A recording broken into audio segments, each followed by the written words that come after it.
I'm Holly Farrenwald. And I'm Jacob Sierra. And how long have you been spinning? Let's see, I guess I've been spinning for about almost coming on 2 years. Yeah. For me, like a year and a half. And what do you guys spin?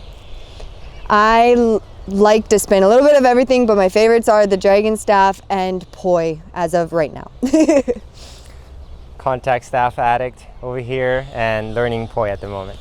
And how did you guys get started? I got started by being introduced into the original fire jam at the Kaimana's Courts on Oahu and saw the fire and felt like I had to be a part of it. And for me, I was a musician who hung out with some musicians that dabbled with fire spinning. So at some point, I kind of started picking it up little by little, and then next thing you know, I'm like, super in love with the flow. That's what happens. What was it like the first time you lit it on fire? Ooh. I was camping just with 2 girlfriends by myself. They fell asleep and I went down to the beach on West Side and I lit it up for the first time, and then a bunch of chi-hoos went everywhere, and it was the most magical experience of my life. Very, very empowering. And for me, it was a camp out at Sherwood's, and I was actually naked when I spun the first time. That's right. Do you have any other hobbies that you incorporate? Yeah, I would say I love to dance, do a lot of interpretive dancing and choreography, so I like to incorporate a lot of that into my fire spinning. And ballet, yeah. Dance in general, a little bit of everything. Yeah. And as a drummer, for me, I'm always listening to the music, and my moves can kind of correlate with beats and drumming. So I can kind of combine those two for a while. What brought you to Hawaii?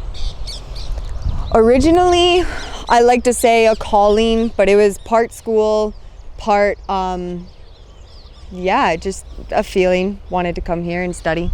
So. And it brought you here. And it brought me here. Yeah. There we go. For me, I was living in New York City, and I had been in the East Coast for about 10 years, so I think it was time for a change. And I had a brother that was living here, so at the time he just told me, come out, and I came. Yeah. What kind of emotions do you have while you spin fire?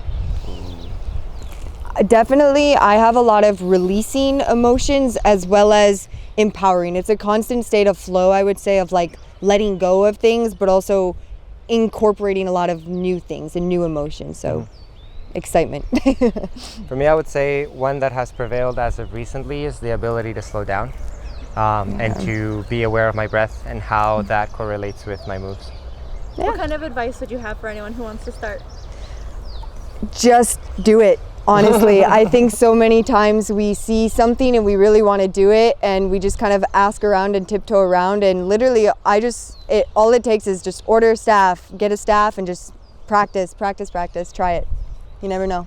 I would say if you're already active, if you like yoga, if you like acrobatics, any kind of thing that you're using your body and your breath at the same time, this just takes it to a whole nother level. So if anyone is interested in it, then definitely go for it. What is the Hawaii fire community like, and how has it impacted you? Yeah, the Hawaii fire community, I would say, is super diverse, super exciting, with a bunch of just different kind of people. It's a good spot and a place to get creative, and I've also noticed a lot of teachers, a lot of student-teacher aspect going on. There's so many different spinners and different props. It's a learning experience. I like it. And it's almost like a talent zoo. Like, there's so much, and it's really beautiful to see how everyone expresses themselves, because you can always learn something from someone, even if it's not the same flow toy. Right. What's it like doing a dance together or in a group? I would say spinning as a group or together, like with Jacob or something. Training for apocalypse. Training for apocalypse. Yeah, it's more empowering almost in different ways, because you can almost feel the other energies and fire going around you, as well as you can hear it, the sound of fire. So it makes it more intense for sure. Yeah. Definitely does. Yeah. Do you guys have a favorite moment together spinning? Oh, let's see. There was, for me, I actually wasn't spinning, but she was spinning poi, and I just looked at her from afar, and it was like a baby, just like, wow. And my heart just melted. Aww. And that's one of my Thanks, favorite babe. memories. Yeah. Thanks, sweetie. I think, one of mine would be when I got my first dragon staff. we were spinning at Kaimanas, and Jaycob was getting more used to his own staff, getting a little bit of contact moves in there. And we did a little couples routine, and my friend videoed it, and I was like, wow, that's us. It looks and pretty good. it was great, yeah. What kind of precautions are needed for fire spinning? Awareness and safety for sure. I think just of fire in general, you want to have a fire blanket. I'll let you, before I say fire too many. blanket. And I would say, you know, everybody when they start, they usually want to go fast.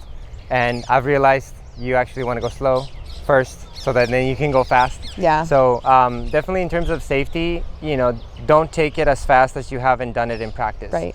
Because if you can't do it while practicing, then don't do it while you're on fire. And be aware of where the fuel can, the dipping can is 20 feet away. at least. Yeah. Each of you give me one adjective that describes fire to you. Do you have one that pops into mind first? I'm trying to think. Stillness. Mesmerizing. Any final words or experiences or advice that you want to share? Huh? Keep flowing. Keep flowing. We all have the fire within. Yeah.